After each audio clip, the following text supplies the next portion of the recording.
So there's a lot of projects here that are initiatives of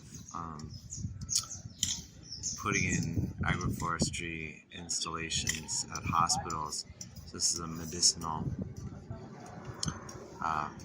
plant focused installation, and there are 14 others. It's a new initiative. Got a lot of mugwort here. Got lavender in the mix. We've got different layers. High, emergent, high layer. Turmeric, low layers here. We've done some nice managing of the system. Nasturtiums here. Mint.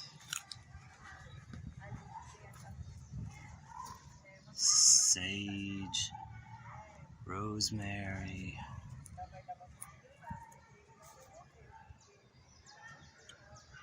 We even have over here a little banana tree. This is just on the side of a hospital here. This one here has a smell that's exactly the same as ramen noodles. So it's pretty cool to see before and after, to see these spaces exist.